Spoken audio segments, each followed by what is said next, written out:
Welcome back to AgriTalk in Kansas City, National Association of Farm Broadcasting. One of our sponsors, AGROTAIN. Always good to talk with Mike Stegmann of AGROTAIN International out of St. Louis. How you been? Good to see you. Yeah, terrific to be here. It's always fun to be over here in Kansas City, and Farm Broadcasters, great venue. Interesting growing season this past year. Yeah, it has. It's been a very interesting season, and from a lot of reasons. We're looking at it this fall and seeing a lot of guys getting fertilizer out there and getting it on the ground, having time to do it. Let's talk about AGROTAIN. Talk about what you offer in the marketplace to farmers. We've talked about this before, but for those still, not really familiar, what are we talking about? Well, AGROTAIN is a product that's used with urea or UAN, and it's really got a single purpose, and that purpose is to stop the loss of urea into the atmosphere. And most people know urea, the ones that use it. It's safe, it's abundant, it's comparatively cheap, it's easy to use. Its Achilles heel, though, is when it's applied to the surface, part of it's lost back into the environment. And what AGROTAIN does is stop that from happening. And what that means for a grower is not only the agronomic, economic, and environmental benefit, but it's a tool they can use to better manage how and when they apply their fertilizer. But there has been a reluctance by some to use urea. Is that changing, you think? Yeah, it's absolutely changing. We don't want to ever take anything away from the other forms of nitrogen that our industry uses, because they're used for a reason, and they're good sources of ammonia and ammonium nitrate and other things. But the reality is these products are becoming more and more difficult to work with, transport, insure. It's just becoming more expensive and more cumbersome. So growers are starting to move more toward urea and UAN. Okay, bottom line is going to be yields, how it performs, and what can you show them? Well, the key with the urea and the UAN is making sure you get it there. That's the role that AGROTAIN plays, and we've seen 15 to 25 bushel yield increases in corn when you've treated it with AGROTAIN. Now, what's happening there is really quite simple. If you make an application of urea on the surface and it lays there, you're losing part of that nitrogen, which means that your crop will not reach its yield potential. And so it's pretty simple. That's what AGROTAIN's doing, just making sure the nitrogen stays there so we reach that potential. No one wants to spend money and have it wasted. Today, that's becoming increasingly more difficult. I mentioned a little bit earlier the environmental, economic, and agronomic benefits. One of the things that we're talking about today in our industry so often is sustainability. What does it really mean? What's it all about? And I think oftentimes we think sustainability comes at the expense of profitability, and that's really one of the exciting things about AGROTAIN, because we get this economic benefit. You've got very, very expensive fertilizer. It's going to be more expensive in 11 than it was in 10, and you can't afford to lose it. You've got this agronomic benefit because you can't afford to not raise your crop to its maximum yield, particularly with prices where they are today. And then there's this environmental benefit. So, isn't that what sustainability is all about? We're putting money in the pocket, we're putting grain in the bin, and we're doing something good environmentally. That's terrific.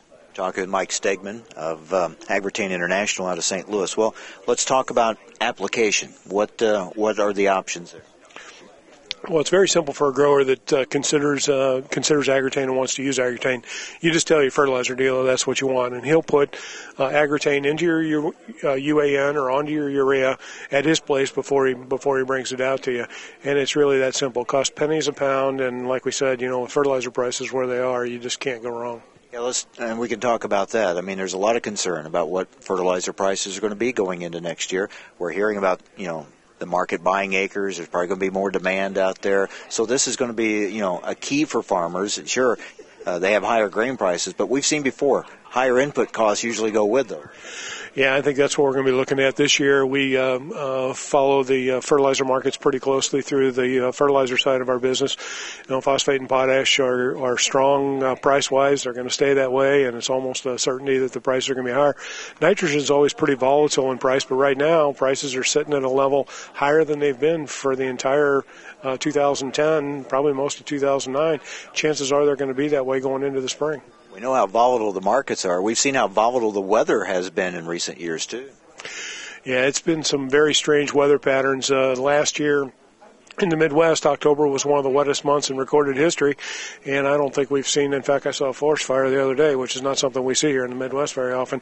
But what this just means, it becomes more important to manage your nitrogen fertilizer and all your nutrients, but nitrogen fertilizer is what we're talking about today, because you can't really predict whether you're going to have wet conditions or dry conditions, and we just need to make sure that when we make that application that the nitrogen stays in the soil and is available for the crop. That's what we're after. We have seen in the last year or two some farmers make some economic decisions that they were going to cut back on some inputs, try to get by, and you might get away with that for a little bit, but eventually that catches up with you. Yeah, on the phosphate and potash side, we saw that very clearly, and it was response back to the fertilizer companies that we don't want to pay this price, or we won't pay this price, and you can't get away with it for a short period of time. Nitrogen is a product where you pretty much need it. If you're going to hit your yield goals, you need it, and you need it every year. But it's pretty risky business to cut back, but it's also, you don't want to put down more than you need. And that's where AGROTAIN, again, fits into the equation. Just make sure that we get the bang for the buck out of every fertilizer dollar we spend. With the fall we're having now and thinking ahead to next spring, are you seeing more activity, more interest right now in the fall? Yeah, we are. We're kind of looking at it pretty closely because with the great fall weather we've had, we're probably going to get a lot of anhydrous down, which may kind of tip the balance a little bit more toward anhydrous ammonia and a little bit away from urea and UAN. But there'll still be an awful lot of urea and UAN used, and guys will want to treat that and get the most out of it. I was wondering about that because we know so much field work. I've had farmers tell me they're getting more field work done this fall than they have in years. Yeah, probably than maybe some of them ever have. The thing that's that I've got my eye on and just a little bit concerned about is the weather's very warm, and it's really not ideal to be making nitrogen fertilizer applications in these really warm temperatures. And here in Kansas City today, it's probably going to be 70 degrees. So you're talking about have farmers at least look into urea and of course AGROTAIN. Consider the option. Consider that as a tool that maybe they've not considered in the past.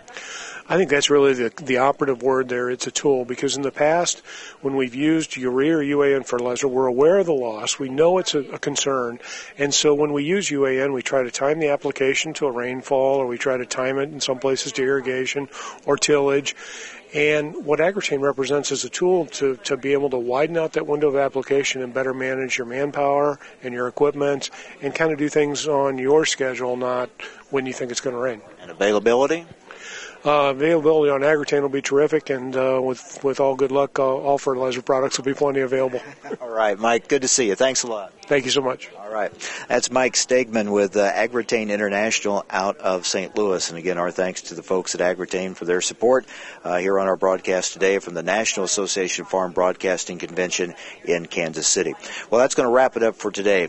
Another busy day coming up tomorrow. This afternoon, I'm going to be talking with Secretary of Agriculture Tom Vilsack. We have a lot of things to discuss with the Secretary, especially the GIPSA proposed livestock marketing rules, the controversy that continues to swirl around that. I want to talk about E15 and the threatened lawsuit there by some groups over the expanded use of ethanol. So we have a lot of areas we want to get into, and you'll hear that conversation with Secretary Vilsack coming up on tomorrow's program as we wrap up our coverage tomorrow from here at the National Association of Farm Broadcasting Convention in Kansas City. By the way, I think I forgot to mention earlier, our poll question this week at agrotalk.com, we're asking you, should Congress extend the Bush-era tax cuts? Yes, no, or only for those making $250,000 or less? Log on and vote, agrotalk.com. We'll have the results for you tomorrow from here in Kansas City. Have a good day. Thanks for joining us on AgriTalk, the voice of rural America.